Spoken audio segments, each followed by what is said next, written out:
ఓం శ్రీ గణేశాయ నమః. ఓం శ్రీ గురుభ్యో నమః. ఓం నమః శివాయ. ఓం నమః శివాయ.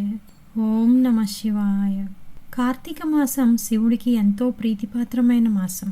ఈ కార్తీక మాసంలో కార్తీక స్నానాలు, కార్తీక దీపం పెట్టేటప్పుడు చదివే మంత్రం ఇవన్నీ మన ఛానల్లో లభ్యమవుతాయి. ఈరోజు కార్తీక పురాణంలోని 1వ అధ్యాయమైన కార్తీక మాస మహత్యం గురించి తెలుసుకుందాం. శ్రీమద్ అఖిలాండకోటి బ్రహ్మాండ మండలి ఆర్యవర్తమందు నైమిసారణ్యంలో సౌనకాది మహామునులతో ఒక ఆశ్రమం నిర్మించుకొని సకల పురాణాలు పుణ్యచరిత్రలు వారికి వినిపించుచు సూత మహాముని కాలం గడుపుతున్నారు. ఒకనాడు సౌనకాది మునులు గురుతుల్యుడకు సూతిని గాంచి, ఆర్య, తమ వలన అనేక పురాణేతిహాసములు వేదాంగములు రహస్యములు సంగ్రహంగా గ్రహించాము. కార్తీక మాస మహత్యమును కూడా వివరించి దాని ఫలమును తెలుపగోర్చుంటుమి గాన తమరా వ్రతమును వివరించవలసింది అని కోరారు.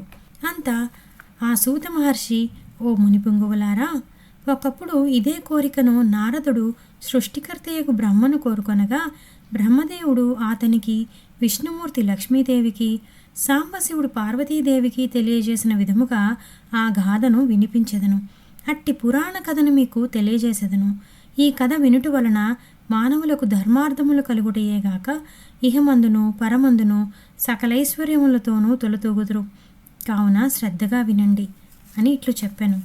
పూర్వం ఒకానొక దినంబున పార్వతీ పరమేశ్వరులు గగనమున విహరించుచుండగా పార్వతీదేవి, ప్రాణేశ్వర, సకలైశ్వర్యములు కలుగుజేయనట్టుది, సకల మానవులు వర్ణభేదములు లేక ఆచరించదగినది, శాస్త్ర సమ్మతమైనది, సూర్యచంద్రులున్నంత వరకు ఆచరింపబడేది అగు వ్రతమును వివరింపమని కోరింది. అంతటా మహేశుడు మందహాసమునరించి, దేవి, నీవు అడుగుతున్న వ్రతము స్కాంద పురాణమున చెప్పబడి ఉన్నది. దానినిప్పుడు వశిష్ఠ మహాముని మిథిలాధీశుడగు జనక మహారాజునకు వివరింపబోచున్నాడు. చూడు, మా మిథిలా నగరం వైపు చూడు అని ఆ మిథిలా నగరం వైపు దిశగా చూపించారు. అక్కడ మిథిలా నగరంలో వశిష్ఠుని రాకకు జనకుడు సంతసించి ఆర్ఘ్యపాద్యాదులతో సత్కరించి కాళ్ళు కడిగి ఆ జలమును శిరస్సుపై చల్లుకొని, మహాయోగి మునివర్య, తమ రాక వల్ల నేను, నా శరీరము, నా దేశము, నా ప్రజలను పవిత్రులమైతిమి. తమ పాదధూళిచే నా దేశము పవిత్రమైనది. తమరిటకేలా వచ్చితిరో సెలవొకసగుండని వేడుకొనెను.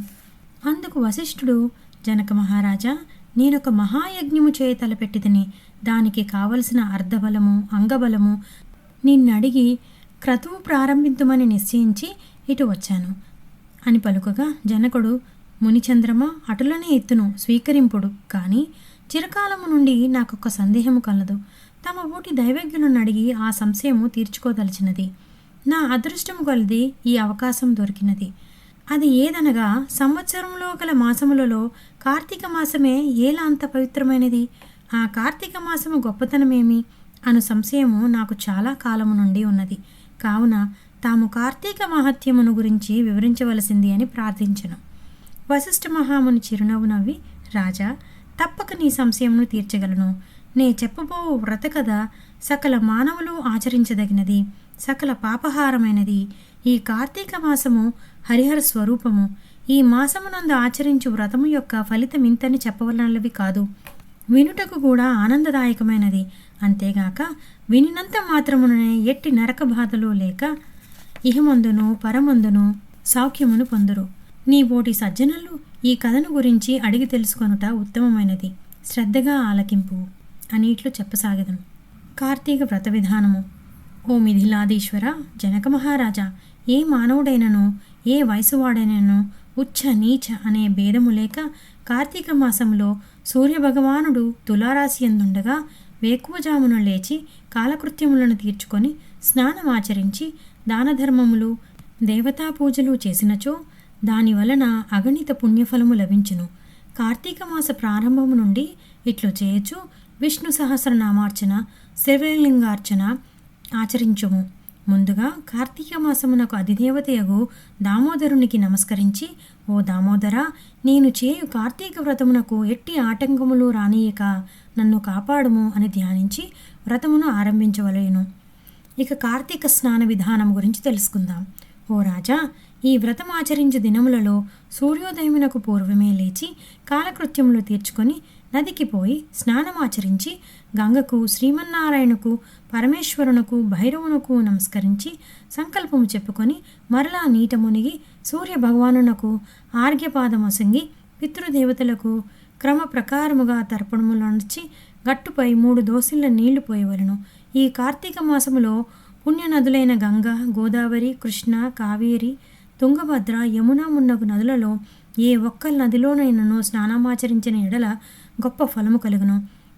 తడిబట్ట పిండి మడిపంచ కట్టుకొని శ్రీ మహావిష్ణువునకు ప్రీతికరమైన పుష్పములతోనే స్వయముగా కోసి తెచ్చి నిత్య ధూపదీప నైవేద్యములతో భగవంతుని పూజ చేసుకుని గంధము తీసి భగవంతునికి సమర్పించి తాను బొట్టు పెట్టుకొని పిమ్మట అతిథి అభ్యాగతులకు పూజించి వారికి ప్రసాదమిడి తన ఇంటి వద్ద గాని, దేవాలయంలో గాని, లేక రావి చెట్టు మొదట గాని కూర్చుండి కార్తీక పురాణం చదువువలేను.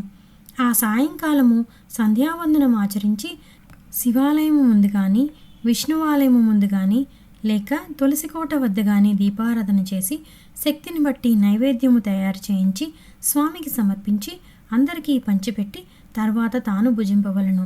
మరునాడు మృష్టాన్నముతో భూతతృప్తి చేయవలను. ఈ విధంగా వ్రతమాచరించిన స్త్రీ పురుషులకు పూర్వమందును ప్రస్తుత జన్మమందును చేసిన పాపములు పోయి మోక్షమునకు అర్హులగుదురు. ఈ వ్రతము చేయుటకు అవకాశము లేని వారులు వ్రతము చేసిన వారులను చూసి వారికి నమస్కరించినచో వారికి కూడా తత్సమాన ఫలము దక్కును. 1వ అధ్యాయం సంపూర్ణం. ఓం నమః శివాయ.